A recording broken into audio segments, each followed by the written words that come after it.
ফিরলাম বিরতির পর। অনুদান বিতর্কে ভারতকে ফের খোঁচা দিলেন ডোনাল্ড ট্রাম্প। তবে এবার বাদ গেল না বাংলাদেশও। বাংলাদেশের রাজনৈতিক পরিস্থিতি শক্তিশালী করার জন্য 252 কোটি টাকা ভারতীয় মুদ্রায় খরচ হয়েছে বলে দাবি ট্রাম্পের।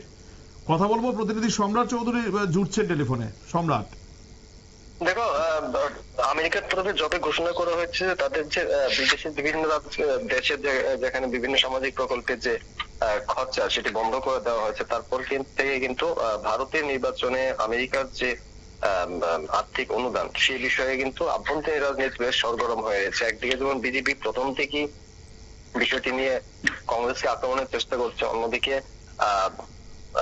কংগ্রেসের তরফে এই বিষয়ে শ্বেতপত্র দাবি করা হয়েছে। আর যে দেশে এই ঘটনা সে আমেরিকাতে কিন্তু বারবার এই প্রসঙ্গে নানা রকম উক্তি উঠে আসছে। এবারে ট্রাম্পের বক্তব্য, অন্য একটি দেশে ভোটারদের জন্য এত টাকা খরচা কেন দেবে আমেরিকা, সেই যুক্তিতে কিন্তু প্রথম থেকে ইলন মাস্ক এই টাকা বন্ধ করে দেওয়া, এই আর্থিক অনুদান বন্ধ করে দেওয়ার পক্ষে সওয়াল করছিলেন এবং সেই সওয়াল মেনে নিয়ে কিন্তু এই অনুদান বন্ধ করে দেওয়া হয়েছে। এদিকে দেশীয় রাজনীতি বিষয়টা নিয়ে যথেষ্ট সরগরম।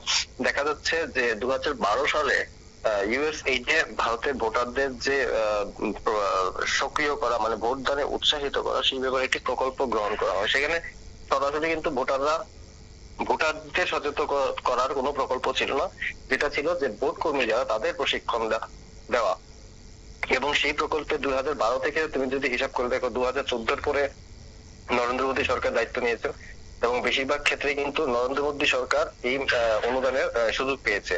তো স্বাভাবিকভাবে কংগ্রেসের পক্ষে আবার শ্বেতপত্র দাবি করা হয়। অবশ্যই। তো সেক্ষেত্রে এবার যে বাংলাদেশের যে নাম নিলেন ডোনাল্ড ট্রাম্প, সেখানে 250 কোটি টাকার উপর খরচ হয়েছে বলেও তিনি দাবি করেছেন। ঠিক কি কারণ ছিল সেখানে, কতটা যুক্তিযুক্ত ছিল সেই খরচ?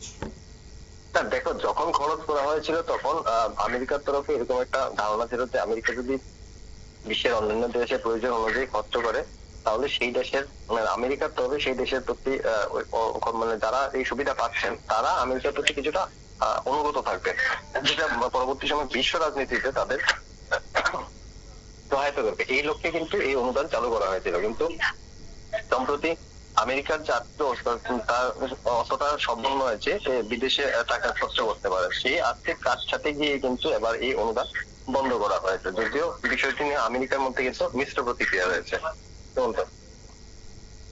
ধন্যবাদ সম্রাট। সম্রাট চৌধুরী প্রতিনিধি টেলিফোন লাইনে ছিলেন, জানাচ্ছিলেন যে ডোনাল্ড ট্রাম্প আরো একবার খোঁচা দিয়েছেন ভারতকে, যে 182 কোটি টাকা ভারতকে বা ভারতীয় ভোটারদের প্রভাবিত করার জন্য দিয়েছিলেন, সেই মানে আমেরিকা দিয়েছিল, সেই বিষয়টিকে তিনি পছন্দ করেনি, সেটা ইতিমধ্যেই বন্ধ করা হয়েছে।